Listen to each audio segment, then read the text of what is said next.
Banking is crime and bankers are the criminal. Rp1.000 yang dulu bisa dipakai untuk membeli 50 kg emas pada tahun 46 ketika pertama kali diberikan rupiah, hari ini diberikan tukang parkir pun tidak mau. Maka mereka ganti gambarnya dengan Soekarno-Hatta, nolnya ditambah 2 menjadi 100.000. Yang 99.000 dari mana? Iya kan? 99.000 dari mana? Dan kalau ini kita belah 2, dibelah 4, mau saya kasih 4 mahasiswa. Kemana samannya tadi itu nilainya?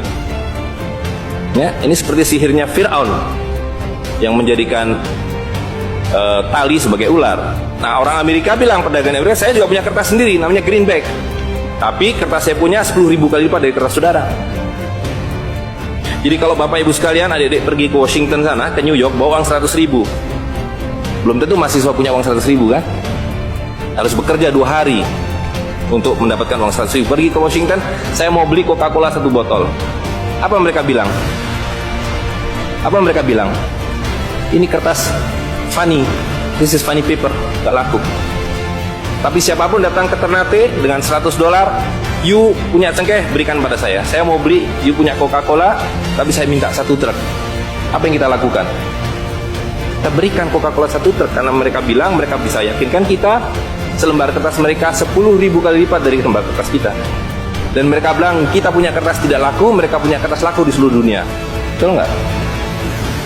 Dengan cara itulah seluruh cengkeh Ternate habis, pala Ternate habis, seluruh kekayaan Ternate habis, hanya diganti dengan byte komputer. Dengan cara itulah kemiskinan dan pemiskinan dilakukan oleh para bankir. Jadi banking is crime and bankers are the criminal.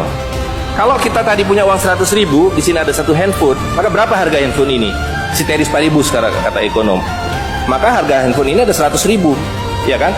Tapi ketika ini digelembungkan menjadi 2 juta, sementara sumber daya alamnya tetap, berapa harga handphone ini? Menjadi 2 juta. Dan itu mereka bilang inflasi. Jadi inflasi adalah kebohongan. Karena uang kertas adalah penipuan, worthless, no value, dicetak makin banyak, nilainya merosot. Bebeknya mah tetap, cengkehnya tetap, palanya tetap, tapi nilai uangnya yang merosot. Semakin besar uang Anda bukan semakin kaya, semakin uang besar Anda berarti semakin miskin. Bisa diikuti. Maka ketika terjadi krismon, rupiah makin tidak laku, harus dibikin uang 100.000. Dan sekarang uang 100.000 sudah mulai tidak laku. Ibu-ibu sudah komplain kalau pergi ke pasar dengan 100.000, betul nggak Bu? Saya tidak bisa beli apa-apa ini. Maka mereka 2 pilihannya. Pilihan pertama adalah mereka akan mencetak uang 200.000, 500.000. Tapi tidak mungkin, komputer sudah nggak bisa menghitung, kalkulator nggak bisa menghitung, hang, terlalu banyak nolnya. Pilihan kedua adalah digunduli nolnya, redenominasi. Jadi redenominasi itu bukan untuk mengatasi inflasi, tapi untuk menutupi inflasi. Jadi itu adalah pengelabuan di atas pengelabuan, di atas pengelabuan, di atas pengelabuan. Uang 100.000 ini dulu ketika Pak Harto masih berkuasa menjelang jatuh itu, kalau dibelikan telur dapat 50 kilo. Masih ada yang ingat gak Bu? Kalau ibu-ibu ingat pasti. 1 kilo telur harganya Rp2.000. Begitu Pak Harto jatuh, dibilang ini gara-gara krismon. Uangnya sama, walaupun ini belum ada waktu itu, karena ini masih 50.000 aja udah besar waktu itu. Uang yang sama dengan telur yang sama, tiba-tiba dibawa ke pasar, saya mau beli telur. Bu, hari ini tidak dapat 50 kilo lagi, hari ini cuma dapat 13 kilo. Karena daya belinya telur sekarang 7.500. Dan hari ini kalau di pasar Ternate berapa Bu harga telur sekilo? Hari ini di Jakarta 20.000. Dan telurnya sama, 1 kilo itu isinya 16 butir, 17 butir, 18 butir, uangnya sama. Tapi hari ini kalau diberikan telur hanya dapat 5 kilo. Kemana yang 45 kilo? Itu yang mereka rampok. Itu yang mereka rampok dengan melalui apa yang mereka sebut inflasi. Tapi sebenarnya dengan cara penggelembungan uang.